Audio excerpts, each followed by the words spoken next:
Welcome to தனனோஸ் kitchen. இன்னைக்கான recipe பார்க்க போகிறோம்னா ஹாப்பி பர்த்டேக்கு அப்போ காளான் பிரியாணி செஞ்சாங்க. ஒரு பாத்திரத்தில் எண்ணெய் நெய்யும் கொஞ்சம் ஊற்றிக்கோங்க.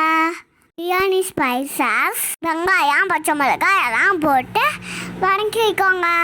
வெங்காயம் நல்லா வதங்கிறதுக்கப்புறம் இஞ்சி பூண்டு பேஸ்ட்டும் போட்டுக்கோங்க, தக்காளியும் போட்டுக்கோங்க, புதினா கொத்தமல்லி எல்லாம் போட்டுக்கோங்க, மஞ்சத்தூள் காஷ்மீரி சில்லி பவுடர் போட்டுக்கோங்க, அப்படியே தயிரும் ஊற்றிக்கோங்க, ஒரு லெமன் புழிஞ்சு விட்டுருக்கலாம். எல்லாம் வணங்கதும் மஷ்ரூம் எடுத்து போட்டுக்கோங்க. இது நாங்கள் 20 பேருக்கும் செய்கிறோம். கொஞ்சமாக ஃபஸ்ட்டு தண்ணி ஊற்றிக்கோங்க. மசாலாலாம் போட்டுக்கோங்க.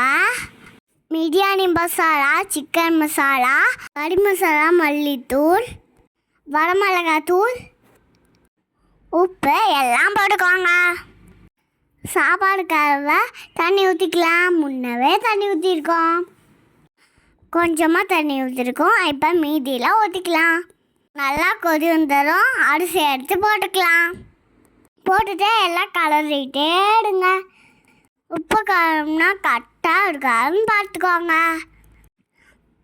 தண்ணி கொஞ்சம் இஞ்சினதும் வாழை இலையை உள்ளே போட்டு தட்டு போட்டு மூடிடுங்க.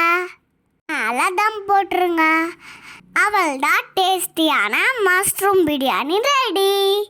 இந்த ரெசிபியை நீங்களும் வீட்டில் செஞ்சு பார்த்து மறக்காமல் கமெண்ட் பண்ணுங்கள் கீழே. மஷ்ரூம் பிரியாணி எடுத்து சைடு பச்சடியை வச்சு சாப்பிட்டா சும்மா அப்படி இருக்கும். சும்மா அப்படி இருக்கும். வாங்க சாப்பிடலாம். டாடா பாய்.